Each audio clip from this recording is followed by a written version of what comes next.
Hey everyone, in this video I'm going to talk about how to automatically save PuTTYLogs for every session. So let's say you are SSHing into different switches or routers, for example.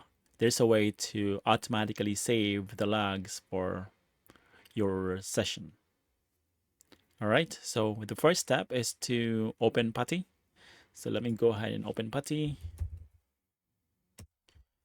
And then under the saved sessions, we have this default settings, and then click load, and then go to session, logging, and then set or select printable output.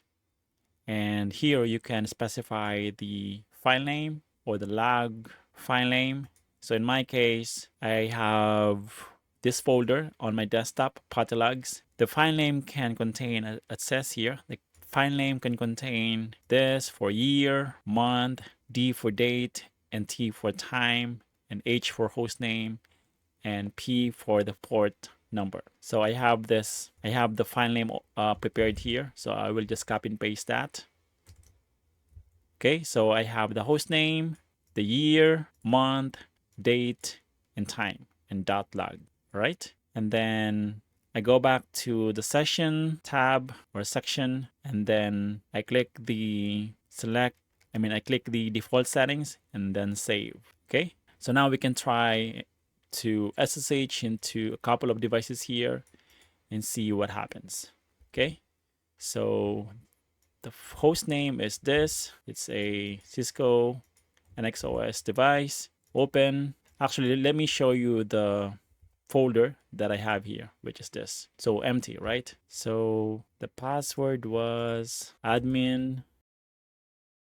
The username was admin, and the password is that. I'm just gonna do a quick show IP interface brief. And then if I go back to the folder, so we see that there is a PuTTYLog automatically saved, right? So this is the same command that I typed here. Yeah, show IP interface brief.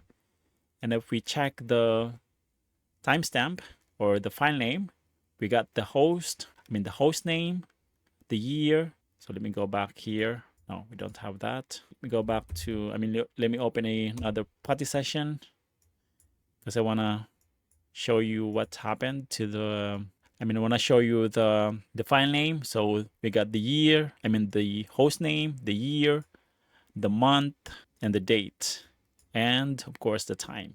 So this is the format of the time, which is this actually the hours, minutes, and seconds. So yeah, that's the file name. So let me go back here to the steps. Now we can try the other file.